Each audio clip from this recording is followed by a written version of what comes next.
నమస్తే అండి, నేను రజాక్. రోజారెడ్డి గారు పవన్ కళ్యాణ్ గారి మీద, కూటమి ప్రభుత్వం మీద మరోసారి విరుచుకుపడ్డారు. నిన్న ఏదో సమావేశం అయితే ఏర్పాటు చేసుకున్నారట. ఎందుకోసం ఏర్పాటు చేసినారో, ఏం సాధించడానికి ఏర్పాటు చేసుకున్నారో ఎవరికి కూడా అర్థం కాలేదు. ఎందుకంటే కూటమి ప్రభుత్వం ఇచ్చినటువంటి హామీలన్నింటినీ తుంగలో తొక్కేసింది. ఏమీ నెరవేర్చలేదని చెప్పేసి ఒక పాంప్లెట్ కొట్టించి దాంట్లో క్యూఆర్ కోడ్ పెట్టించి జనంలోకి పంపించే ప్రయత్నం చేస్తున్నారు జగన్మోహన్ రెడ్డి గారు. అందుకోసం అని చెప్పేసి నిన్నైతే మీటింగ్ పెట్టడమే జరిగింది. దాని ఉద్దేశం అయితే ఆ మీటింగ్ తర్వాత నాకు క్లారిటీ అయితే ఒకటైతే వచ్చిందన్నమాట. జగన్మోహన్ రెడ్డి గారు పూర్తిగా పార్టీని ఎటు తీసుకెళ్లాలో 2029 కాదు కదా, 2034లో కూడా అధికారం వద్దు అనే దిశగా ఎలా అడుగులు వేయాలో వేస్తున్నట్టుగా ఒక క్లారిటీ అయితే నిన్నటితో నాకైతే వచ్చింది. దాని గురించి నేను తర్వాత మాట్లాడతా. ముందు నిన్న ఈ మీటింగ్కి వెళ్ళినటువంటి రోజారెడ్డి గారు అక్కడ ఉన్నటువంటి సాక్షి ఛానల్కి ఒక ఇంటర్వ్యూ అయితే ఇచ్చారు. దాంట్లో మరోసారి రెచ్చిపోయినారు.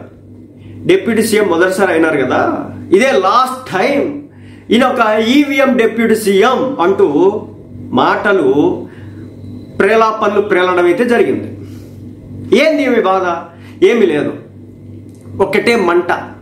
అసెంబ్లీలో అడుగు పెట్టనివ్వను అని చెప్పేసి ప్రగల్భాలు పలికినటువంటి రోజా గారికి పవన్ కళ్యాణ్ గారు అసెంబ్లీలో అడుగు పెట్టడమే కాకుండా ఈరోజు ఆంధ్ర రాష్ట్ర ఉప ముఖ్యమంత్రిగా ఉండడంతో మంట ఉడతా ఉంది. సరిగా తిండి తినలేనటువంటి పరిస్థితి, ప్రశాంతంగా నిద్ర పట్టలేనటువంటి పరిస్థితి ఈ రోజున రోజా గారిని చూస్తే అర్థమవుతాం. ఎందుకు అలాగా?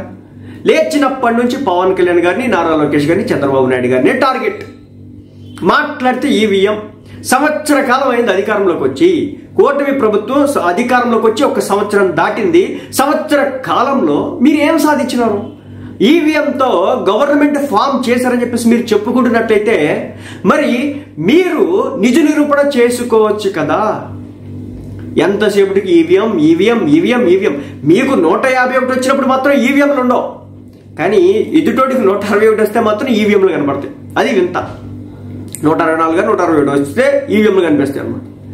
ఈరోజు ఆంధ్ర రాష్ట్ర రాజకీయాలు ఎంత దౌర్భాగ్య స్టేజ్కి తీసుకుపోయినారంటే, నిన్న కూడా నేను వీడియో చేసిన, ఆ రోజు అక్కడికి వెళ్తే సింగయ్య మరణించిన తర్వాత అదేవిధంగా ఇంకో కుర్రోడు 32 ఏళ్ళ కుర్రోడు కూడా మరణిస్తే మళ్ళీ అంబులెన్స్కి దారి ఇవ్వకపోవడం కారణంగా ఒక 18 ఏళ్ళ 22 ఏళ్ళ యువకుడు చనిపోయినాడు.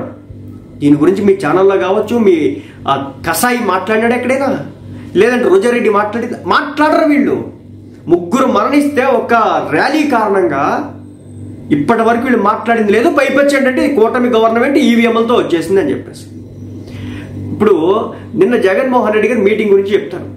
అసలు ఇది ఎంత వింత మీటింగ్ అంటే, నా లైఫ్లో ఒక పొలిటికల్ పార్టీ ఇలా కూడా ఆలోచన చేసిద్దా, ఈ వేలో కూడా ఆలోచన చేయడానికి అవకాశాలు ఉంటాయి అని మొదటిసారి చూపించినటువంటి మీటింగ్ అది. ఎలా అంటే, జగన్మోహన్ రెడ్డి గారు నిన్న మీటింగ్ పెడతా ఒక పాంప్లెట్లో క్యూఆర్ కోడ్ ఇచ్చేసి ఇంటింటికి వెళ్ళండి, ఈ క్యూఆర్ కోడ్ వాళ్ళ ఫోన్ చేత స్కాన్ చేయించండి, దాంట్లోంచి టక్ టక్ టక్ టక్ మని చంద్రబాబు నాయుడు గారు ఇచ్చినటువంటి హామీలు, మేనిఫెస్టో అన్నీ కూడా బయటకు వచ్చేస్తే దాంతో ప్రజల్లో విపరీతమైన విద్వేషం ఈ కూటమి ప్రభుత్వం మీద వచ్చేసింది అని చెప్పేసి జగన్మోహన్ రెడ్డి గారు చెప్పినారు. నేను ఆశ్చర్యపోయినా.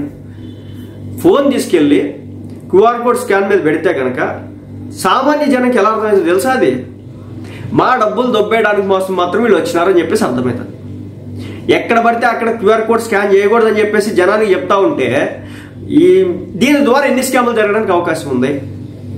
ఎవడైనా గూగుల్ పేనో ఫోన్పే నెంబర్లో ఏదో ఒకటి క్యూఆర్ కోడ్ స్కాన్ చేయించేసి దాంట్లో చేస్తే పరిస్థితి ఏంటి? దాని ద్వారా ఎన్ని స్కామ్లు జరగడానికి అవకాశం ఉంది?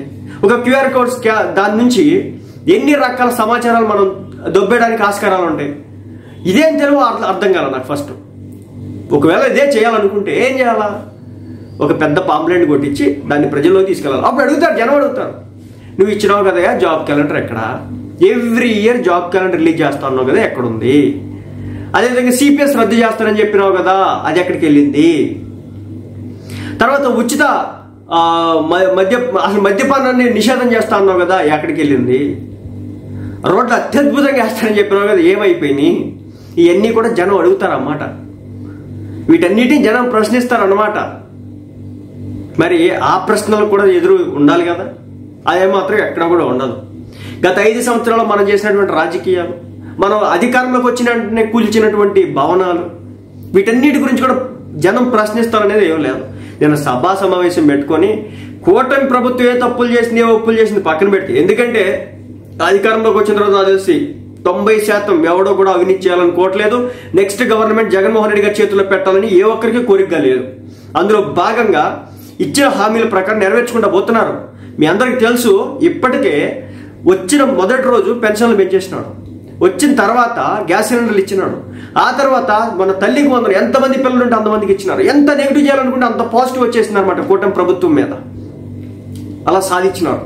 ఇక ఆగస్టు 15వ తారీఖు నుంచి ఫ్రీ బస్సులు, ఆ తర్వాత నెక్స్ట్ ఇయర్ నుంచి 1500 రూపాయలు, అంటే నిరుద్యోగ భృతి ఎవరైతే ఉంటారో వాళ్ళందరూ కూడా నిరుద్యోగ భృతి. అసలు నిరుద్యోగ భృతి ఇచ్చినటువంటి చరిత్ర చంద్రబాబు నాయుడు గారు. 2014 తర్వాత 2019కి ముందు ఆయన నిరుద్యోగ భృతి ఇచ్చినాడు. జగన్మోహన్ రెడ్డి గారు వచ్చిన తర్వాత దాన్ని తీసేసినాడు. మీరు చాలా మంది గుర్తుండే ఉంటుంది నిరుద్యోగ భృతి తీసుకున్నటువంటి వ్యక్తులకి. సో ఈ రోజారెడ్డి గారు కావచ్చు, అంబటి రాంబాబు గారు కావచ్చు, మరొకరు కావచ్చు, పేరుని ఆయన అయితే ఇంకా చెలరైపోయినాడు అనమాట. మొన్న నిన్న పవన్ కళ్యాణ్ నువ్వు నీ సినిమాల్లో గుడుంబా శంకరని తీసినావు, ఆ సినిమాలో నువ్వేమన్నా అద్భుతమైన సత్యాలు చెప్పినావా అంటాడు. అది సినిమాకి రియాలిటీకి సంబంధ బాంధవ్యాలే ఉండవు అనేది కూడా లేదు. ఒకవేళ ఆ రోజుల్లో అప్పుడెప్పుడో అయిపోయింది, అప్పట్లో ఇంత సోషల్ మీడియా యుగం కాదు, అంత కాదు, ఏదో సినిమా ఎంటర్టైన్మెంట్ చేసినావు, నువ్వు ఇస్తావా? పంజాబ్ సినిమా ద్వారా నువ్వేమి ఇచ్చినావు? ఏమిది ఈ తంతేంటి? ఈ వైసీపీ లీడర్ల యొక్క వ్యవహార శైలి ఏంటి? రాజకీయం ఏంటి? రోత ఏంటి? ఎవరికి కూడా అర్థం కావట్లేదు. ఈ విధంగా చూస్తే జగన్మోహన్ రెడ్డి గారి మీటింగ్ ఏదైతే ఉందో, నిజం చెప్తున్నా, వన్ ఆఫ్ ద కార్యకర్తలు పిలిచి క్యాడర్ని పిలుచుకొని మీకు సపోర్ట్గా నిలబడతా, అండగా నిలబడతా అంటే వాళ్ళు ముందుకు వచ్చి ఏదో ఒకటి చేయడానికి సిద్ధంగా ఉంటారు. ఆ కార్యకర్తలు పట్టించుకోరు. ఆ వాలంటీర్ వ్యవస్థ తీసుకొచ్చిన వాళ్ళు గాలికి పోయే, తర్వాత వాహనాలు ఏవి తీసుకొచ్చినారు, ఎందుకు తీసుకొచ్చినారు తెలియదు. ఏది రేషన్ బియ్యం డిస్ట్రిబ్యూషన్ కోసం ఎందుకు తీసుకొచ్చినారు తెలియదు. ఐరన్ చేసుకునే వాళ్ళకి డబ్బులు, ఆటో నడిపే వాళ్ళకి డబ్బులు, 38-48 ఏళ్ళు దాటిన వాళ్ళకి డబ్బులు పంచడమే లేచినప్పటి నుంచి. అభివృద్ధి ఎక్కడంటే ఈరోజు అమరావతి అలాంటి అభివృద్ధి కనిపించింది. ఈరోజు వైజాగ్ అలాంటి కాగ్నిజెంట్ తెప్పించినారు, 8,000 ఉద్యోగాలు, 1,500 కోట్లకు పైగా పెట్టుబడులు. అదేవిధంగా టీసీఎస్ తెప్పించినారు. ఆ అమరావతిలో గూగుల్కి అక్కడ వాళ్ళు క్యాంపస్ ఏర్పాటు చేసుకోబోతున్నారు. క్వాంటమ్ వ్యాలీ 1 yearలో రెడీ కాబోతుంది. అది దేశంలో ఎక్కడ లేదు, మన రాష్ట్రంలోనే ఉంది. ఇలాంటిది జగన్మోహన్ రెడ్డి గారి గవర్నమెంట్లో ఇది తెచ్చినామని చూపించండి. మీకు ఎక్కడ కూడా ఇవి కనిపించవు. రాయలసీమకి వస్తే కనుక ఆయిల్ రిఫైనరీ ఫ్యాక్టరీలు 30%, 40% వరకు కంపెనీలను అక్కడే పెట్టే విధంగా వ్యవహారం జరుగుతున్నాయి. నిన్న జరిగినటువంటి ఏదైతే పారిశ్రామికవేత్తల సమ్మిట్లో కూడా అదే చెప్తున్నారు. సో ఓవరాల్గా చెప్పేది ఏంటంటే, వైసీపీ పార్టీ నిన్న ఏర్పరచుకున్న సమావేశం మరి ఎందుకు ఏర్పాటు చేసుకున్న వాళ్ళకే తెలియాలా. నెక్స్ట్ అక్కడికి వచ్చి ఈవీఎంలు గోల, ఇంకెన్నేళ్ళు పెడతారు ఈవీఎంలో గోల. అసలు వీళ్ళు ఏం చెప్పాలనుకుంటున్నారు, సమాజానికి ఏం తెలియజేయాలనుకుంటున్నారో కూడా వీళ్ళకి అర్థం కానటువంటి పరిస్థితి అని చెప్పేసి సామాన్య ప్రజానికి మాట్లాడుకుంటున్నటువంటి పరిస్థితి.